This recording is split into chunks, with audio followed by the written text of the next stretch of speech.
भारताच्या इतिहासात एक असं साम्राज्य होऊन गेलं जे केवळ तलवारीच्या जोरावर नाही तर एका प्रचंड मोठ्या पश्चातापातून घडलं. चला तर मग आज जाणून घेऊया मौर्य साम्राज्याची आणि त्याच्या सर्वात शक्तिशाली सम्राटाच्या एका विलक्षण परिवर्तनाची कथा, एका विजेत्याच्या पश्चातापाची. पण मग एक प्रश्न मनात येतो नाही का?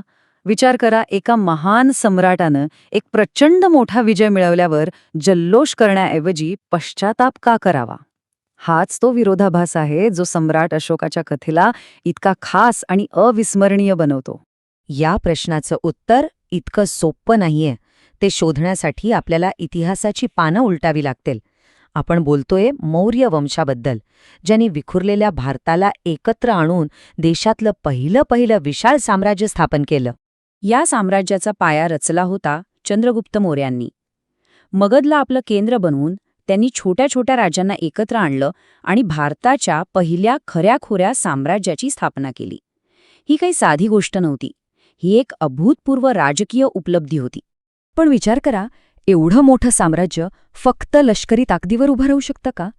नाही, त्याच्या मागे एक जबरदस्त वैचारिक पाया होता आणि तो सापडतो अर्थशास्त्र या ग्रंथामध्ये. आणि गंमत म्हणजे हा ग्रंथ आपल्याला 1902 साली पुन्हा सापडला. कौटिल्य म्हणजेच चाणक्य यांनी लिहिलेला हा ग्रंथ म्हणजे जणू राज्य कसं चालवावं याचे एक कंप्लीट मॅन्युअलच आहे. आणि हे साम्राज्य किती सुनियोजित होतं याचा अंदाज आपल्याला यावरून येतो. अर्थशास्त्र म्हणजे फक्त युद्धाची रणनीती नाही, त्यात शासन कसं चालवावं, परराष्ट्र धोरण कसं असावं, आर्थिक नियोजन आणि अगदी गुप्तहेर जाळ्यावरही सविस्तर मार्गदर्शन आहे. म्हणूनच तर हजारो वर्षांनंतरही हा ग्रंथ अभ्यासकांना आकर्षित करतो.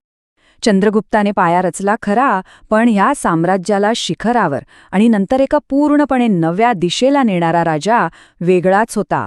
तो होता सम्राट अशोक, या घराण्यातील सर्वात प्रसिद्ध शासक आणि आपल्या आजच्या कथेचा नायक. चला आता त्यांच्या शासनाचा काळ पाहूया. अशोकाचं साम्राज्य किती विशाल आणि किती प्रभावीपणे संघटित होतं ते बघा. पाटलीपुत्र ही राजधानी होतीच, पण तक्षशिला, उज्जैनी, कलिंग आणि सुवर्णगिरी यांसारखी महत्त्वाची केंद्र म्हणजे जणू ह्या साम्राज्याच्या धमण्या होत्या. या केंद्रांमधूनच व्यापार आणि सामरिक नियंत्रण ठेवलं जायचं. खरंच एक अत्यंत संघटित साम्राज्य होतं हे. साम्राज्याचा विस्तार तर होतच होता, पण अशोकाच्या नजरेत एक राज्य होतं जे अजूनही मौर्य साम्राज्याचा भाग बनलं नव्हतं. ते म्हणजे कलिंग. आणि ह्याच कलिंगच्या विजयानं सगळ्यांच्या सगळं बदलून टाकलं. आपल्या राज्याभिषेकानंतर 8व्या वर्षी अशोकाने कलिंगवर आक्रमण केलं. हे एक महत्त्वाचं सामरिक पाऊल होतं, पण त्याची किंमत खूप खूप मोठी मोजावी लागली. युद्धाची भीषणता आकड्यांमध्ये मोजणं खूप कठीण आहे, पण तरीही अंदाजे 1,00,000 लोक या युद्धात मारले गेले. हा फक्त एक आकडा नाहीये, तर मानवी जीवनाच्या महाभयंकर विनाशाचं प्रतीक आहे.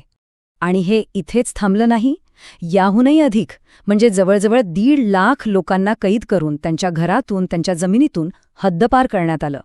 या आकड्यांनी केवळ कलिंगला नाही, तर खुद्द सम्राट अशोकाच्या मनालाही मुळापासून हदरवून सोडलं. विजय तर मिळाला होता, पण रणांगणावर पसरलेले रक्त आणि लोकांचा आक्रोश पाहून अशोकाच्या मनात विजयाचा आनंदाऐवजी पश्चातापाची आग पेटली. आणि याच पश्चातापातून एका नव्या अशोकाचा जन्म झाला. त्यांची विचारसरणी, त्यांचं ध्येय, सगळं काही बदललं. त्यांनी दिग्विजय म्हणजे शस्त्रांनी जग जिंकण्याचा मार्ग सोडला आणि धम्मविजय म्हणजे धर्म आणि नीतिमत्तेने लोकांची मनं जिंकण्याचा मार्ग निवडला. दिग्विजयापेक्षा धर्माचा विजय जास्त श्रेष्ठ आहे, हे त्यांचेच शब्द आहेत. आणि या एका वाक्यात त्यांच्या संपूर्ण परिवर्तनाचं सार आहे. याच विचारानंतर त्यांनी बौद्ध धर्म स्वीकारला आणि आपलं उरलेलं आयुष्य शांतीच्या आणि करुणेच्या प्रचारासाठी वाहून घेतलं. पण हे फक्त वैयक्तिक परिवर्तन नव्हतं. अशोकानं आपल्या या नवीन विचारसरणीला आपल्या राज्यकारभाराचाच आधार बनवलं. पाहूया हे नक्की कसं घडलं. हा विचार त्यांनी फक्त स्वतःपुरता ठेवला नाही, तर तो राज्यकारभारात आणला. सामान्य लोकांनाही कळावं म्हणून आपले शांतीचे आणि नैतिकतेचे संदेश त्यांनी दगडी स्तंभांवर आणि शिलालेखांवर कोरले. त्यांनी धर्ममहामात्र नावाचे खास अधिकारी नेमले, ज्यांचं काम होतं लोकांपर्यंत जाऊन त्यांना चांगल्या वागणुकीबद्दल सांगणं. इतकंच नाही, तर त्यांनी देशाबाहेरही शांती आणि करुणेचा संदेश पोहोचवण्यासाठी दूत पाठवले. हे शिलालेख म्हणजे इतिहासाचा जिवंत पुरावा आहेत. खरं तर हे भारताचे सर्वात जुने लिखित दस्तावेज आहेत. यात अशोकाने स्वतःसाठी देवनाम प्रिय म्हणजे देवांचा प्रिय आणि प्रियदर्शी म्हणजे जो सर्वांकडे प्रेमाने पाहतो अशा पदव्या वापरल्या आहेत. यातूनच त्यांची बदललेली वृत्ती किती स्पष्टपणे दिसते. साम्राज्य येतात आणि जातात, काळानुसार ती संपतातही. अशोकाचं साम्राज्यही संपलं, पण त्यांनी दगडावर कोरलेला त्यांचा विचार, त्यांचा वारसा आजही जिवंत आहे. आणि हा वारसा आपल्या किती जवळ आहे याचा सगळ्यात मोठा पुरावा म्हणजे सारनाथ इथल्या अशोकाच्या स्तंभावरील ते 4 सिंह, जे आज स्वतंत्र भारताचं राष्ट्रीय प्रतीक आहेत.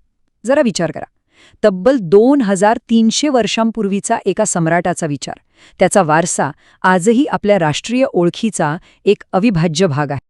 तर मग अशोकाच्या या विलक्षण कथेतून आपण काय शिकतो? ही कथा आपल्याला एक प्रश्न विचारण्यास भाग पाडते. सत्तेचा खरा अर्थ काय आहे? प्रदेश जिंकण्यात की माणसं जोडण्यात?